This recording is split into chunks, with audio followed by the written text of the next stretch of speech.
Assalamualaikum warahmatullahi wabarakatuh. Dear students, how are you all doing today? I hope you are all doing well by the grace of Almighty Allah.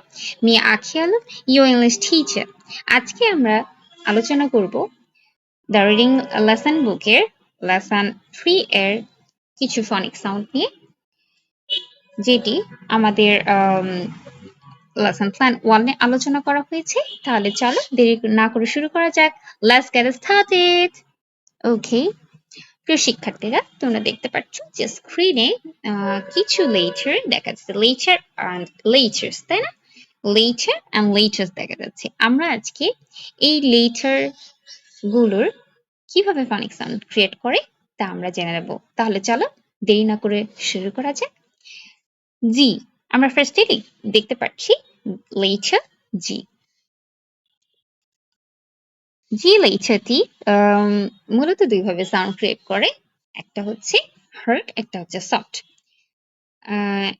Hard যে জি এর যে hard sound আছে সেটা হচ্ছে অনেকটা like গ, I repeat গ, and soft জ, আই রিপিট জ। তাহলে আমরা জানলাম জি দুই ধরনের সাউন্ড তৈরি করে, একটি হচ্ছে গ এন্ড আরেকটি হচ্ছে জ। ওকে, নেক্সট আমরা দেখতে পাচ্ছি letter E. The name of this letter is E.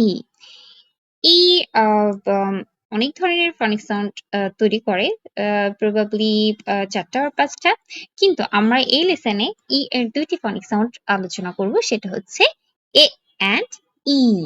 A and E, I repeat A and E. এই দুইটা ফনিক সাউন্ড নিয়ে আলোচনা করব।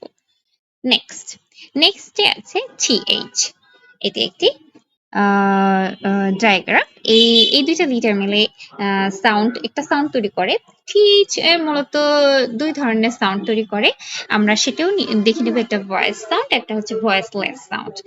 টিএইচ যে দুইটি সাউন্ড তৈরি করে, আমরা চলো একসাথে প্র্যাকটিস করি। I repeat and and and I hope তোমরা বুঝতে পেরেছো। প্রিয় শিক্ষার্থীরা, ঠিক একইভাবে কিন্তু তোমরা বাসায় এই ফনিক সাউন্ড গুলো প্র্যাকটিস করবে। আজ আর নয়, পরবর্তী ক্লাসে তোমাদের সাথে আবারও দেখা হচ্ছে। সবাই ভালো থেকো, সুস্থ থেকো। আল্লাহ হাফেজ।